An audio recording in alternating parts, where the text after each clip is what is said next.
शाय शेषाय गुणराशये हृद्याय शुद्धविद्याय मध्वाय च नमो नमः। नारायणाय परिपूर्णगुणार्णवाय विश्वोदय स्थितिलयो नीतिप्रदाय ज्ञानप्रदाय विबुधासुरसौख्यदुःखसत्कारणाय वितताय नमो नमस्ते। श्रीगुरुभ्यो नमः। हरिः ओम्। ದ್ರುಪದನಿಗೆ ದ್ರೋಣನನ್ನು ಕೊಲ್ಲುವಂತಹ ಧೃಷ್ಟದ್ಯುಮ್ನ ಹುಟ್ಟಿದ, ಅರ್ಜುನನನ್ನು ಮದುವೆಯಾಗುವಂತಹ ದ್ರೌಪದಿಯು ಹುಟ್ಟಿದಳು ಅಂತ ಇಷ್ಟು ವಿಚಾರ ಆಗಿತ್ತು. ಇಂದು 108ನೇ ಶ್ಲೋಕದಿಂದಾಗಿ ಪ್ರಾರಂಭ. ಉಮಾಂಶಯುಕ್ತ ನಿತರಾಂ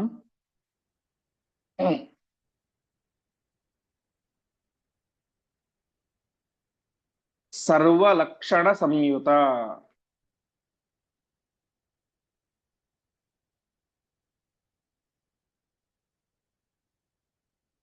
ಪೂರ್ವಂ ಹ್ಯುಮಾಚ ದೇವ್ಯಸ್ತಾಃ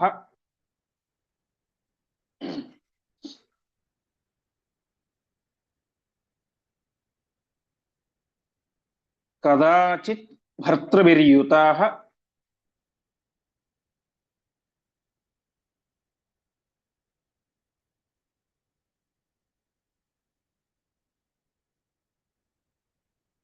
ವಿಲಾಸಂ ದರ್ಶಯಾಮಾಸುಃ.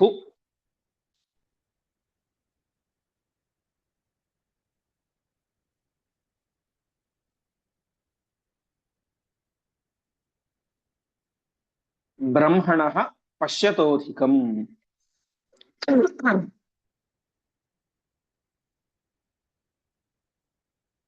ಪದಚ್ಛೇದ. ಉಮಾಂಶಯುಕ್ತ ನಿತರಾಂ ಸರ್ವಲಕ್ಷಣ ಸಂಯುತ. ಪೂರ್ವಂ ಹಿ ಉಮಾ ಚ ದೇವ್ಯಃ ತಾಃ ಕದಾಚಿತ್ ಭರ್ತೃಭಿಃ ಯುತಾಃ ವಿಲಾಸಂ ದರ್ಶಯಾಮಾಸುಃ ಬ್ರಹ್ಮಣಃ ಪಶ್ಯತಃ ಅಧಿಕಂ. ಹೀಗೆ ಸಾಕ್ಷಾತ್ ಭಾರತೀ ದೇವಿಯನ್ನೇ ದ್ರೌಪದಿಯಾಗಿ ಹುಟ್ಟಿದ್ದಾಳೆ ಅಂತ ಹೇಳಿದ್ರು. ಅದಾದ ಮೇಲೆ ಹೇಳ್ತಾ ಇದ್ದಾರೆ, ಅವಳಲ್ಲಿ ಉಮಾಂಶಯುಕ್ತ, ಉಮಾದೇವಿ ಅರ್ಥಾತ್ ಪಾರ್ವತೀ ದೇವಿಯ ಅಂಶ ಇತ್ತು. ಅಷ್ಟು ಮಾತ್ರ ಅಲ್ಲ, ಸರ್ವ ಲಕ್ಷಣ ಸಂಯುತ. ಆ ಭಾರತೀ ದೇವಿ ಅರ್ಥಾತ್ ದ್ರೌಪದಿ ದೇವಿ ಸರ್ವ ಲಕ್ಷಣ ಸಂಯುತ, ಉತ್ತಮವಾದಂತಹ ದ್ವಾತ್ರಿಂಶ ಲಕ್ಷಣ, 32 ಲಕ್ಷಣಗಳಿಂದಾಗಿ ಕೂಡಿದ್ದಳು. ಇಷ್ಟ ಆಯಿತು. ಆ ದ್ರೌಪದಿಯಲ್ಲಿ ಉಮಾ ಅಂಶ, ಪಾರ್ವತಿ ಅಂಶ ಯಾಕೆ ಬಂತು ಅಂತ ಮುಂದೆ ವಿಚಾರವನ್ನ ಆಚಾರ್ಯರು ತಿಳಿಸ್ತಾ ಇದ್ದಾರೆ.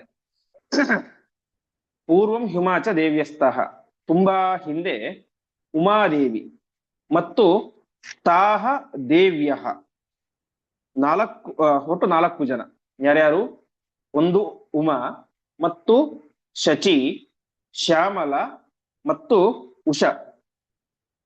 ಈ 4 ಜನ ಪೂರ್ವಂ ಹ್ಯುಮಾಚ ದೇವ್ಯಸ್ತಾಹ ಕದಾಚಿತ್ ಒಮ್ಮೆ ಭರ್ತೃಭಿಃ ಯುತ, ತಮ್ಮ ತಮ್ಮ ಗಂಡಂದರೊಂದಿಗೆ ಸೇರಿಕೊಂಡು ಏನ್ ಮಾಡಿದರು? ಚತುರ್ಮುಖ ಬ್ರಹ್ಮದೇವರ ಎದುರುಗಡೆಗೆ ಅಧಿಕಂ ವಿಲಾಸಂ ದರ್ಶಯಾಮಾಸು, ಭಾರಿ ವಿಲಾಸವನ್ನ ಅರ್ಥಾತ್ ವೈಯಾರವನ್ನು ತೋರಿಸ್ತಾ ಇದ್ದಾರೆ. ಒಟ್ಟು ತಾತ್ಪರ್ಯ ಇಷ್ಟು: ಪಾರ್ವತಿ, ಶಚಿ, ಶ್ಯಾಮಲ ಮತ್ತು ಉಷಾ ಈ 4 ಜನರು ಕೂಡ ತಮ್ಮ ಗಂಡಂದಿರೊಂದಿಗೆ ಸೇರಿಕೊಂಡು ಜೀವೋತ್ತಮರಾದಂತಹ, ಎಲ್ಲರಿಗಿಂತಲೂ ಹಿರಿಯರಾದಂತಹ ಬ್ರಹ್ಮದೇವರ ಎದುರುಗಡೆಗೆ ವೈಯಾರವನ್ನು ತೋರಿಸ್ತಾ ಇದ್ದಾರೆ, ವಿಲಾಸವನ್ನು ತೋರಿಸ್ತಾ ಇದ್ದಾರೆ. ಮುಂದೆ ಶಶಾಪತಾಸ್ತದ ಬ್ರಹ್ಮ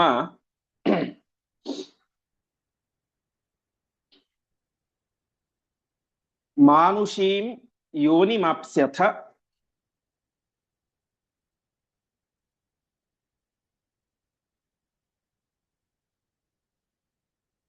ತತ್ರಾನ್ಯಗಾಶ್ಚ ಭವತ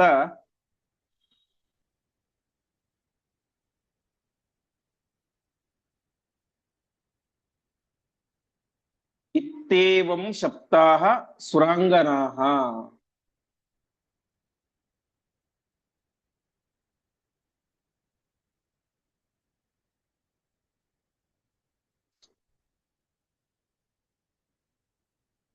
ವಿಚಾರ್ಯ ಭಾರತೀ ನೇತ್ಯ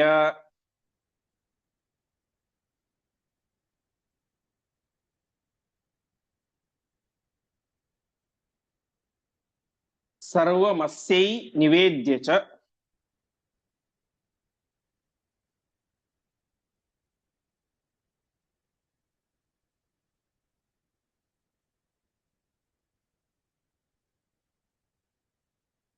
ಸಹಸ್ರವತ್ಸರಂ ಚೈನಾಂ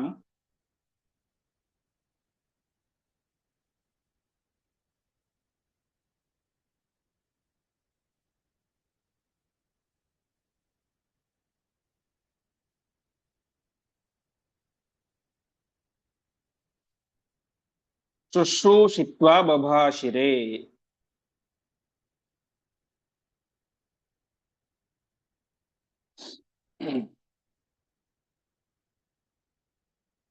ಪದಚ್ಛೇದ. ಶಶಾಪ ತಾಹ ತದಾ ಬ್ರಹ್ಮ ಮಾನುಷೀಂ ಯೋನಿಂ ಆಪ್ಸ್ಯತ ತತ್ರ ಅನ್ಯಗಾಹ ಚ ಭವತ ಇತಿ ಏವಂ ಶಪ್ತಾಹ ಸುರಾಂಗನಾಃ ವಿಚಾರ್ಯ ಭಾರತೀಂ ಏತ್ಯ ಸರ್ವಂ ಅಸ್ಯೈ ನಿವೇದ್ಯ ಚ ಸಹಸ್ರವತ್ಸರಂ ಚ ಏನಾಂ ಶುಶ್ರೂಷಿತ್ವಾ ಬಭಾಷಿರೆ. ಹೀಗೆ ಬ್ರಹ್ಮದೇವರ ಎದುರುಗಡೆಗೆ ಎಷ್ಟು ಗೌರವದಿಂದ ನಡೆದುಕೊಳ್ಳಬೇಕು, ಭಯಭಕ್ತಿ ಇರಬೇಕು, ಅದೆಲ್ಲವನ್ನು ಕೂಡ ಬಿಟ್ಟು ಈ 4 ಜನ ವಯ್ಯಾರವನ್ನು ತೋರಿಸಲಿಕ್ಕೆ ಶುರು ಮಾಡಿದ್ರು. ಇದರಿಂದಾಗಿ ಬ್ರಹ್ಮದೇವರು ಅವರಿಗೆ ಶಾಪವನ್ನು ಕೊಡ್ತಾ ಇದ್ದಾರೆ. ಏನಂತ? ಈ ರೀತಿಯಾಗಿ ವಯ್ಯಾರವನ್ನು ತೋರಿಸುವುದು ಮನುಷ್ಯರ ಧರ್ಮ. ಹಾಗಾಗಿ ನೀವೆಲ್ಲರೂ ಕೂಡ ಮಾನುಷೀಂ ಯೋನಿಂ ಆಪ್ಸ್ಯಥ, ಮನುಷ್ಯರಾಗಿ ಹುಟ್ಟಿ. ಇಷ್ಟು ಮಾತ್ರ ಆಗಿದ್ರೆ ಏನು ತೊಂದರೆ ಆಗ್ತಾ ಇರಲಿಲ್ಲ. ಆದರೆ ತತ್ರ ಅನ್ಯಗಾಹ ಭವತ, ಅಲ್ಲಿ ಪರಪುರುಷರ ವಶರಾಗಿ ಎಂಬುದಾಗಿ ಶಾಪವನ್ನ ಬ್ರಹ್ಮದೇವರು ಕೊಟ್ಟರು. ಈ ರೀತಿಯಾಗಿ ಶಪ್ತಾಹ ಸುರಾಂಗನಾಹ, ಸುರಾಂಗನ ಅಂದ್ರೆ ದೇವತಾ ಸ್ತ್ರೀಯರು. ಇಂತಹ ದೇವತಾ ಸ್ತ್ರೀಯರಿಗೆ ಆ ಬ್ರಹ್ಮದೇವರು ತಾವೇನಂತ ಕೊಟ್ಟರು? ಅನ್ಯಗಾಹ ಭವತ, ಮನುಷ್ಯ ಜನ್ಮದಲ್ಲಿ ಹುಟ್ಟಿ ಅಲ್ಲಿ ಪರಪುರುಷ ಸ್ಪರ್ಶವಾಗಲಿ ಎಂಬುದಾಗಿ ಶಾಪವನ್ನ ಕೊಡ್ತಾ ಇದ್ದಾರೆ. ಈ ಶಾಪದ ವಿಚಾರವನ್ನು ತಿಳಿದುಕೊಂಡಂತಹ ಆ 4 ಜನರು ಕೂಡ ಏನ್ ಮಾಡಿದ್ರು? ನೇರವಾಗಿ ಭಾರತೀಂ ಏತ್ಯ, ಭಾರತೀ ದೇವಿಯ ಹತ್ರ ಹೋದ್ರು. ಸರ್ವಂ ಅಸ್ಯೈ ನಿವೇದ್ಯ, ನಡೆದಂತಹ ಎಲ್ಲ ವಿಚಾರವನ್ನ ಬ್ರಹ್ಮದೇವರು ನಮಗೆ ಈ ರೀತಿಯಾಗಿ ಶಾಪವನ್ನು ಕೊಟ್ಟಿದ್ದಾರೆ ಎನ್ನುವಂತಹ ವಿಚಾರವನ್ನು ತಿಳಿಸಿದರು. ಅಷ್ಟು ಮಾತ್ರ ಅಲ್ಲ, ಸಹಸ್ರವತ್ಸರಂ ಏನಂ ಶುಶ್ರೂಷಿತ್ವ ಭವಾಷಿದೆ, ಇದು ಹೇಳಿದ್ದಿಲ್ಲ ಯಾವಾಗ? ಭಾರತೀಯ ದೇವಿಯ ಹತ್ತಿರ ಹೋಗಿ 1000 ವರ್ಷಗಳ ಕಾಲ ಆ ಭಾರತೀ ದೇವಿಯರ ವಿಶೇಷವಾದಂತಹ ಸೇವೆಯನ್ನು ಮಾಡಿ ಆಮೇಲೆ ಈ ಎಲ್ಲ ವಿಚಾರಗಳನ್ನು ಕೂಡ ಭಾರತೀ ದೇವಿಗೆ ತಿಳಿಸಿ ತಾವು ಪ್ರಾರ್ಥನೆಯನ್ನ ಮಾಡಿದರು.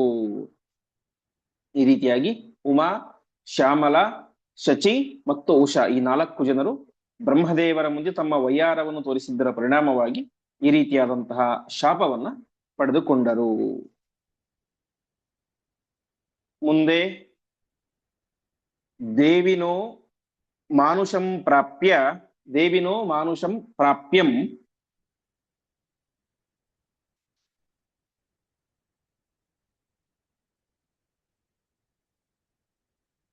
ಅನ್ಯಗಾತ್ವಂ ಚ ಸರ್ವಥಾ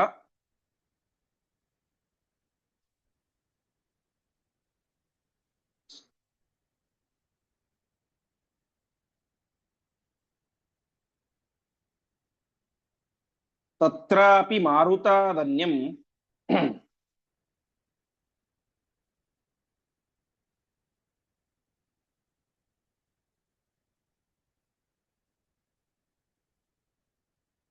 ನ ಸ್ಪೃಶೇಮ ಕಥಂಚನ.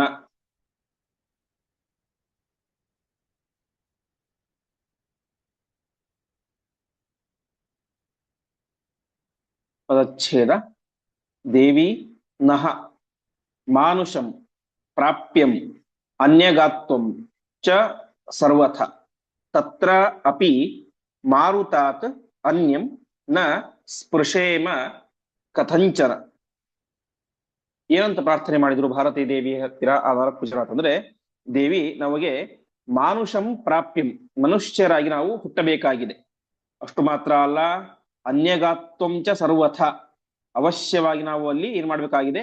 ಅನ್ಯಗಾತ್ವ, ಪರಪುರುಷ ಸ್ಪರ್ಶವನ್ನು ಮಾಡಲೇಬೇಕಾಗಿದೆ. ಯಾಕೆಂತಂದ್ರೆ ಬ್ರಹ್ಮದೇವರ ಶಾಪವನ್ನು ಕೊಟ್ಟುಬಿಟ್ಟಿದ್ದಾರೆ. ಹಾಗಾಗಿ ನಮಗೆ ಎರಡೂ ಕೂಡ ತಪ್ಪಿಸಲಿಕ್ಕೆ ಸಾಧ್ಯ ಇಲ್ಲ. ಮನುಷ್ಯ ಜನ್ಮ, ಪರಪುರುಷ ಸ್ಪರ್ಶ. ಹಾಗಾಗಿ ನಮಗೆ ಏನಾಗಬೇಕು ಅಂತಂದ್ರೆ, ತತ್ರಾಪಿ ನಾವು ಮನುಷ್ಯರಾಗಿ ಹುಟ್ಟಿದಾಗಲೂ ಕೂಡ ಮಾರುತಾದನ್ಯಂ ನ ಸ್ಪೃಶೇಮ ಕಥಂಚನ, ನಮಗೆ ವಾಯುದೇವರ ಸ್ಪರ್ಶವೇ ಆಗಬೇಕು. ಪರಪುರುಷ ಸ್ಪರ್ಶ ಅಂದ್ರೆ ಅಲ್ಲಿ ವಾಯುದೇವರ ಸ್ಪರ್ಶವೇ ಆಗಬೇಕು, ಬೇರೆಯವರ ಸ್ಪರ್ಶ ಆಗಬಾರದು ಅಂತ. ಯಾಕೆ ಅಂತಂದ್ರೆ ಬೇರೆ ಯಾವುದೇ ಪುರುಷನ ಸ್ಪರ್ಶ ಆದರೂ ಕೂಡ ಅಲ್ಲಿ ಮಹಾ ದೋಷ ಉಂಟಾಗುತ್ತೆ. ಯಾಕೆಂದ್ರೆ ಉಳಿದವರೆಲ್ಲರಲ್ಲೂ ಕೂಡ ದೋಷ ಇದೆ. ಆದರೆ ವಾಯುದೇವರ ಸ್ಪರ್ಶ ಆದರೆ ಅದೇನಾಗೋದ್ರೆ ದೋಷ ಅಂತ ಕರ್ಸ್ಕೊಳ್ಳೋದಿಲ್ಲ. ಯಾಕೆಂತಂದ್ರೆ ವಾಯುದೇವರು ಪರಿಶುದ್ಧರು. ಅದೇ ರೀತಿಯಾಗಿ ಆ ಈ 4 ಜನರಿಗಿಂತ ಪಾರ್ವತಿ, ಉಷಾ, ಶ್ಯಾಮಲ ಮತ್ತು ಶಚಿ, ಈ 4 ಜನರಿಗಿಂತಲೂ ಕೂಡ ವಾಯುದೇವರು ಸ್ವರೂಪದಲ್ಲಿ ದೊಡ್ಡವರು. ಹಾಗಾಗಿ ಅದು ನಮಗೆ ದೋಷ ಅಂತ ಕರ್ಸ್ಕೊಳ್ಳೋದಿಲ್ಲ. ಹಾಗಾಗಿ ನಮಗೆ ಮನುಷ್ಯರಾಗಿ ಹುಟ್ಟಿದಾಗ ವಾಯುದೇವರ ಸ್ಪರ್ಶವೇ ಆಗಬೇಕು, ಬೇರೆಯವರ ಸ್ಪರ್ಶ ಆಗಬಾರದು. ಮುಂದೆ ಬ್ರಹ್ಮಣೈವಚ ಶಪ್ತಾಸ್ಮಃ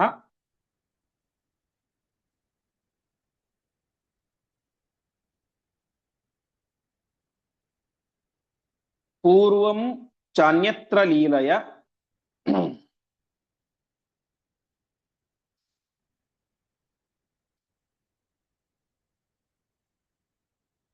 ಏಕದೇಹತ್ವಮಾಪ್ಯೈನಂ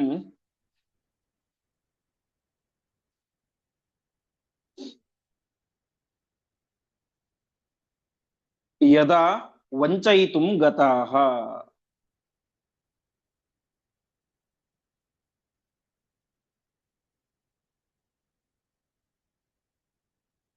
ಪದಚ್ಛೇದ ಬ್ರಹ್ಮಣ ಏವ ಶಪ್ತಾಃ ಸ್ಮಃ ಪೂರ್ವಂ ಚ ಅನ್ಯತ್ರ ಲೀಲಯ ಏಕದೇಹತ್ವಂ ಆಪ್ಯ ಏನಂ ಯದಾ ವಂಚಯಿತುಂ ಗತಾಃ. ಆ ದೇವಿಯರು ಹೇಳ್ತಾ ಇದ್ದಾರೆ, ನಮಗೆ ಇರುವುದು ಇದೊಂದೇ ಶಾಪ ಅಲ್ಲ ಅಂತಂದ್ರೆ, ಆ ದೇವತಾ ಸ್ತ್ರೀಯರಾಗಿದ್ದರೂ ಕೂಡ ದೊಡ್ಡ ದೊಡ್ಡ ಸ್ಥಾನದಲ್ಲಿ ಇದ್ದಾರೆ. ಪಾರ್ವತಿ ದೇವಿ ಸಾಕ್ಷಾತ್ ಮಹರುದ್ರ ದೇವರ ಪತ್ನಿ, ಉಮಾ ವೈವಾಗ್ ಸಮುದ್ದಿಷ್ಟ ಅಂತ. ಆ ಪಾರ್ವತಿ ದೇವಿ ಸ್ಮರಣೆ ಮಾಡಿದ್ರೆ ನಮ್ಮ ಮಾತು ಶುದ್ಧ ಆಗುತ್ತೆ ಅಂತ ಹೇಳ್ತಾರೆ. ಶಚೀದೇವಿ ಸಾಕ್ಷಾತ್ ಇಂದ್ರನ ಪತ್ನಿ, ದೇವೇಂದ್ರನ ಪತ್ನಿ. ಹೀಗೆ ಇವರೆಲ್ಲರೂ ಕೂಡ ದೊಡ್ಡ ದೊಡ್ಡ ಸ್ಥಾನದಲ್ಲಿ ಇದ್ದರೂ ಕೂಡ ಇಷ್ಟು ದೊಡ್ಡ ತಪ್ಪುಗಳನ್ನ ಮಾಡ್ತಾರೆ. ಇದು 1ನೇ ಬಾರಿ ನಡೆದದ್ದಲ್ಲ ಅಂತ ಆ ದೇವಿಯರು ಹೇಳ್ತಾ ಇದ್ದಾರೆ. ನಮಗೆ ಇನ್ನೊಂದು ಸಲವೂ ಕೂಡ ಬ್ರಹ್ಮದೇವರು ಶಾಪವನ್ನು ಕೊಟ್ಟಿದ್ರು. ಬ್ರಹ್ಮಣೈವಚ ಶಪ್ತಾಸ್ಮಃ, ಯಾವಾಗ? ಪೂರ್ವಂ, ಹಿಂದೆ ಒಂದು ಸಂದರ್ಭದಲ್ಲಿ ನಾವೇ ಮಾಡಿದ್ವಿ ಲೀಲಯ, ಸುಮ್ಮನೆ ತಮಾಷೆಗೋಸ್ಕರ. ತಮಾಷೆ ಯಾರ ಹತ್ರ ಮಾಡ್ಬೇಕು, ಯಾರ ಹತ್ರ ಮಾಡಬಾರ್ದು ಅಂತ ಕೂಡ ಗೊತ್ತಿಲ್ಲ. ಬ್ರಹ್ಮದೇವರಂತಹ ಜೀವೋತ್ತಮರ ಹತ್ರ ಹೋಗಿ ತಮಾಷೆ ಮಾಡ್ತಾ ಇದ್ದಾರೆ. ಏನಾಯ್ತು ಅಲ್ಲಿ? ಒಂದು ಸಲ ನಾವೆಲ್ಲರೂ ಕೂಡ ಸೇರಿಕೊಂಡು, ಅರ್ಥಾತ್ ಆ 4 ಜನರು ಕೂಡ ಸೇರಿಕೊಂಡು ಏಕದೇಹತ್ವಮಾಪ್ಯ, 4 ಜನ ಒಂದು ದೇಹದ ಒಳಗಡೆ ಪ್ರವೇಶ ಮಾಡಿದ್ರು. ಒಂದು ದೇಹ, ಅದರಲ್ಲಿ 4 ಜನ ಇದ್ದಾರೆ, ಪಾರ್ವತಿ, ಶಚಿ, ಶ್ಯಾಮಲ, ಉಷಾ.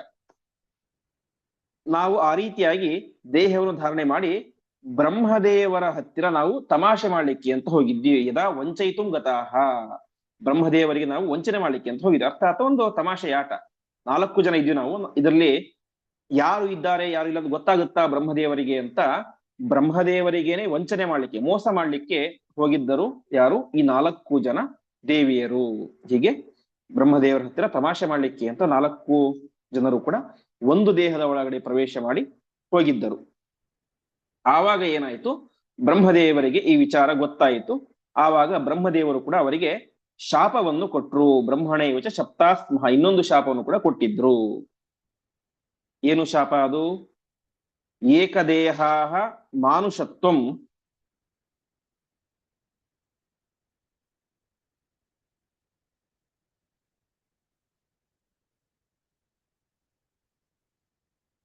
ಆಪ್ಸ್ಯತ ತ್ರಿಷ ಉದ್ಧತಾಃ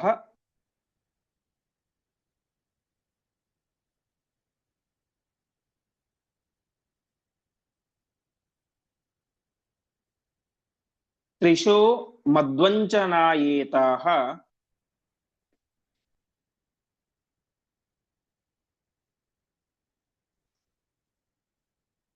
ಇತಿ ತೇನೋದಿತಾಃ ವಯಂ.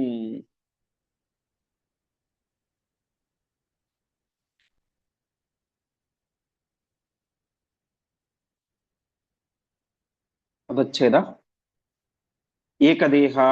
ಏಕದೇಹಾಃ ಮಾನುಷತ್ವಂ ಆಪ್ಸ್ಯಥ ತ್ರಿಶಃ ಉದ್ಧತಾಃ ತ್ರಿಶಃ ಮದ್ವಂಚನಾಯ ಏತಾಃ ಇತಿ ತೇನ ಉದಿತಾಃ ವಯಂ. ಇದು ಆಗಿದ್ದು ಒಂದ್ಸಲ ಅಲ್ಲ ಅಂತ, 3 ಸಲ.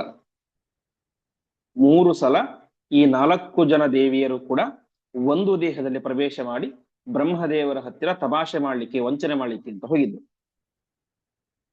ಅದಕ್ಕೆ ಬ್ರಹ್ಮದೇವರು ಮೊದಲನೇ ಸಲ ಸುಮ್ಮನಿದ್ರು, 2ನೇ ಸಲವೂ ಕೂಡ ಹೋಗ್ಲಿ ಅಂತ ಸುಮ್ಮನಿದ್ರು. 3ನೇ ಸಲ ಮಾಡಿದಾಗ ಶಾಪವನ್ನು ಕೊಟ್ಟರು ಅಂತ. ತ್ರಿಶಃ ಉದ್ಧತಃ, ನೀವು ಉದ್ಧತರಾಗಿ ದುರಹಂಕಾರದಿಂದಾಗಿ ತ್ರಿಶಃ 3 ಸಲ ಏನ್ ಮಾಡಿದ್ದೀರಿ, ಮದ್ವಂಚನಾಯ ಏತಾಹ, ನನಗೆ ವಂಚನೆ ಮಾಡ್ಲಿಕ್ಕೆ ಅಂತ, ನನಗೆ ತಮಾಷೆ ಮಾಡ್ಲಿಕ್ಕೆ ಅಂತ ಬಂದಿದ್ದೀರಿ. ಹಾಗಾಗಿ ನೀವೇನ್ ಮಾಡಿ, ತ್ರಿಶಃ ಮಾನುಷತ್ವಂ ಆಪ್ಸ್ಯತ, 3 ಸಲ ನನಗೆ ಮೋಸ ಮಾಡ್ಲಿಕ್ಕೆ ಅಂತ ಬಂದಿದ್ದೀರಿ, ವಂಚನೆ ಮಾಡ್ಲಿಕ್ಕೆ ಅಂತ ಬಂದಿದ್ದೀರಿ. ಹಾಗಾಗಿ ನೀವು 3 ಬಾರಿ ಮನುಷ್ಯರಾಗಿ ಹುಟ್ಟಿ. 3 ಬಾರಿ ಮನುಷ್ಯರಾಗಿ ಹುಟ್ಟೋದು ಅಂತಂದ್ರೆ ಬೇರೆ ಬೇರೆ ದೇಹ ಅಲ್ಲ, ನೀವು ಒಂದೇ ದೇಹದಲ್ಲಿ ಇದ್ದುಕೊಂಡು ನನಗೆ ವಂಚನೆ ಮಾಡ್ಲಿಕ್ಕೆ ಅಂತ ಬಂದಿದ್ದೀರಿ. ಹಾಗಾಗಿ ನೀವು 4 ಜನ 3 ಜನ್ಮದಲ್ಲಿಯೂ ಕೂಡ ಒಂದೇ ದೇಹದಲ್ಲಿ ಹುಟ್ಟಿ ಅಂತ ಶಾಪವನ್ನು ಕೊಡ್ತಾರೆ.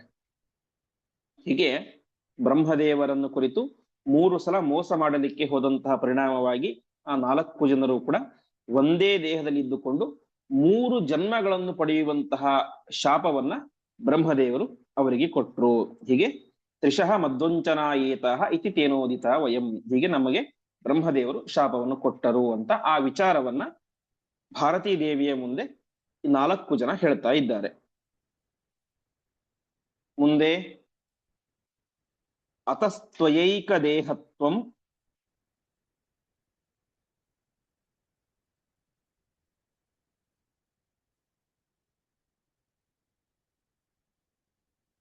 ಇಚ್ಛಾಮೋ ದೇವಿ ಜನ್ಮಸು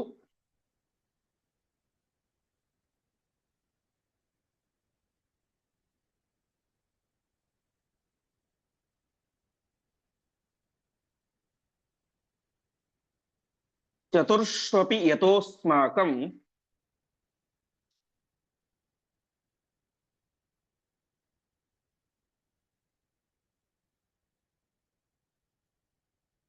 ಶಾಪದ್ವಯ ನಿಮಿತ್ತತಃ.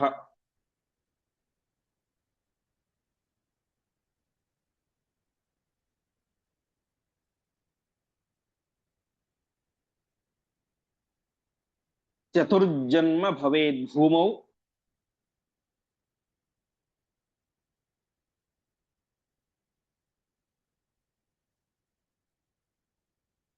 ತ್ವಾಂ ನಾನ್ಯೋ ಮಾರುತಾತ್ ವರ್ಜೇತ್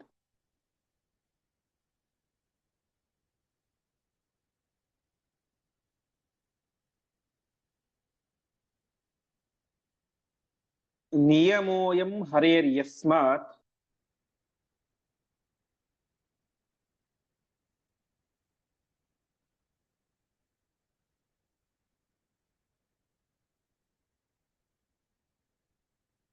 ಅನಾದಿರ್ ನಿತ್ಯ ಏವಚ.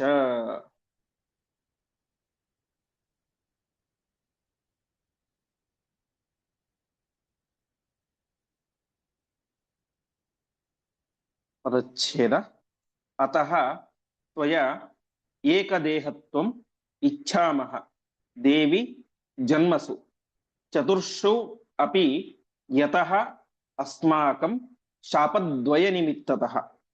ಚತುರ್ಜನ್ಮ ಭವೇತ್ ಭೂಮೌ ತ್ವಾಂ ನ ಅನ್ಯಃ ಮಾರುತಾತ್ ವ್ರಜೇತ್ ನಿಯಮಃ ಅಯಂ ಹರೇಃ ಯಸ್ಮಾತ್ ಅನಾದಿಃ ನಿತ್ಯಃ ಏವ ಚ. ಒಂದೇ ನಿಮಿಷ.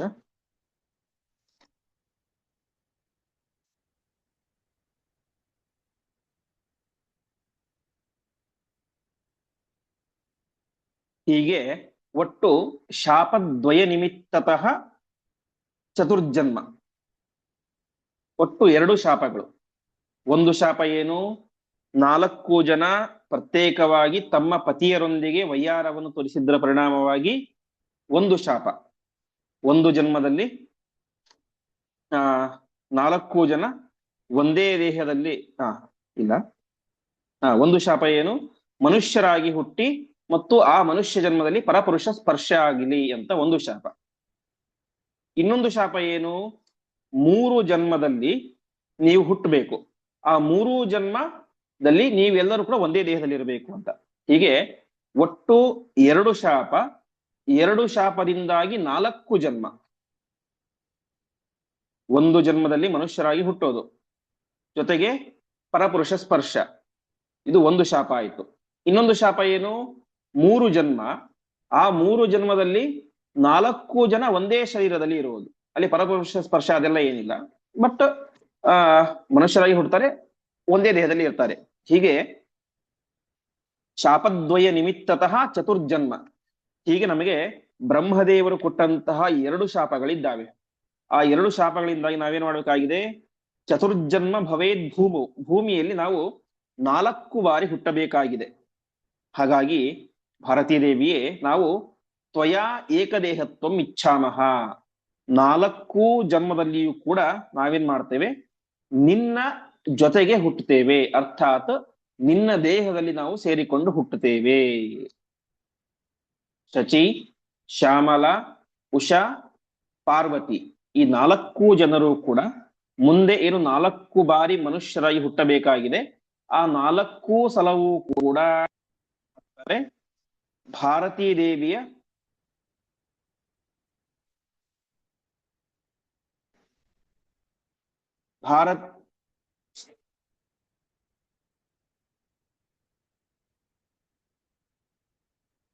ಆ 4 ಜನರು ಕೂಡ 4 ಬಾರಿ ಹುಟ್ಟಬೇಕಾದ್ರೆ ಭಾರತೀ ದೇವಿಯ ಜೊತೆಗೇನೆ ಏಕದೇಹತ್ವಂ, ಒಂದೇ ದೇಹದಲ್ಲಿ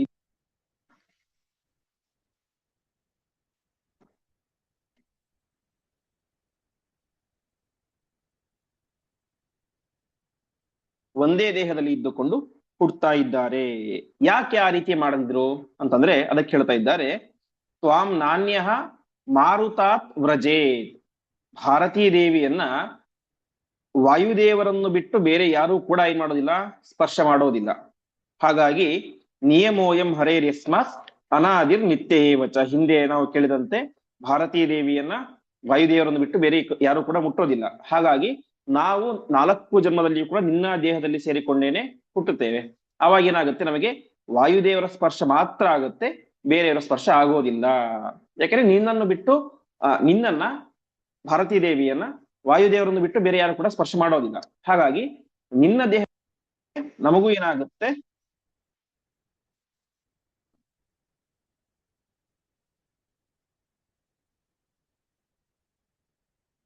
ನಮಗೂ ಕೂಡ ಏನಾಗುತ್ತೆ, ವಾಯುದೇವರನ್ನು ಬಿಟ್ಟು ಬೇರೆಯವರ ಸ್ಪರ್ಶ ಆದ ರೀತಿಯಾಗಿ ಆಗೋದಿಲ್ಲ ಎನ್ನುವಂತಹ ಒಂದು ಹಿನ್ನೆಲೆಯಲ್ಲಿ ನಮಗೆ ಆ ರೀತಿಯಾದಂತಹ ಅನುಗ್ರಹವನ್ನು ನೀನು ಮಾಡಬೇಕು ಅಂತ ಕೇಳ್ಕೊಳ್ತಾ ಇದ್ದಾರೆ. ಹೀಗೆ ನಿಯಮೋಯಂ ಹರೇರ್ ಯಸ್ಮಾತ್ ಅನಾದಿರ್ ನಿತ್ಯೇವಚ.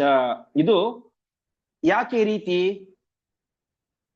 ಎಲ್ಲ ಕಡೆಯೂ ಕೂಡ ಭಾರತೀ ದೇವಿಯನ್ನ ವಾಯುದೇವರೇ ಸ್ಪರ್ಶ ಮಾಡಬೇಕು ಅಂತ ಯಾಕೆ ಅಂತಂದ್ರೆ, ನಿಯಮೋಯಂ ಹರೇಹೇ ಯಸ್ಮಾತ್, ಇದು ಸಾಕ್ಷಾತ್ ಪರಮಾತ್ಮ ಮಾಡಿದಂತಹ ನಿಯಮ, ಅನಾದಿ ನಿತ್ಯವಾದಂತಹ ನಿಯಮ. ಈ ನಿಯಮಕ್ಕೆ ಒಂದು ಪ್ರಾರಂಭ ಅಥವಾ ಕೊನೆ ಅಂತ ಇಲ್ಲ, ಅನಾದಿ ನಿತ್ಯವಾಗಿ ಭಾರತೀ ದೇವಿಯರನ್ನು ವಾಯುದೇವರೇ ಸ್ಪರ್ಶ ಮಾಡಬೇಕು. ಭಾರತೀ ದೇವಿಯರಿಗೆ ವಾಯುದೇವರೇ ಪತಿ ಎನ್ನುವುದು ಅನಾದಿಯಾದಂತಹ ಮತ್ತು ನಿತ್ಯವಾದಂತಹ ನಿಯಮ. ಅದಕ್ಕೆ ಕೊನೆ ಅಂತ ಇಲ್ಲ, ಸ್ಟಾರ್ಟಿಂಗ್ ಅಂತ ಇಲ್ಲ. ಹಾಗಾಗಿ ನಿನ್ನನ್ನು ವಾಯುದೇವರು ಮಾತ್ರ ಸ್ಪರ್ಶ ಮಾಡ್ತಾರೆ. ಹಾಗಾಗಿ ನಿನ್ನ ದೇಹದಲ್ಲಿ ನಾವು ಸೇರಿಕೊಂಡು ವಾಯುದೇವರಿಂದಾಗಿ ಸ್ಪರ್ಶಕ್ಕೆ ಒಳಗಾಗ್ತೇವೆ.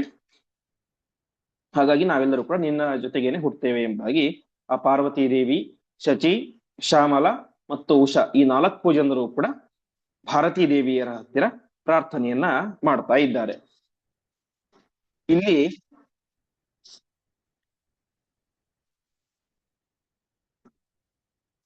ಈ ರೀತಿಯಾಗಿ ಪ್ರಾರ್ಥನೆಯನ್ನ ಮಾಡ್ತಾ ಇದ್ದಾರೆ. ಮತ್ತೆ ಮುಂದೆ ಅನೇಕ ವಿಚಾರಗಳಿದ್ದಾವೆ. ಆ ವಿಚಾರಗಳನ್ನ ನಾಳೆಯ ಪಾಠದಲ್ಲಿ ನೋಡೋಣ ಎಂಬುದಾಗಿ ಹೇಳ್ತಾ ಇಂದಿನ ಪಾಠವನ್ನ ಶ್ರೀಕೃಷ್ಣಾರ್ಪಣಮಸ್ತು.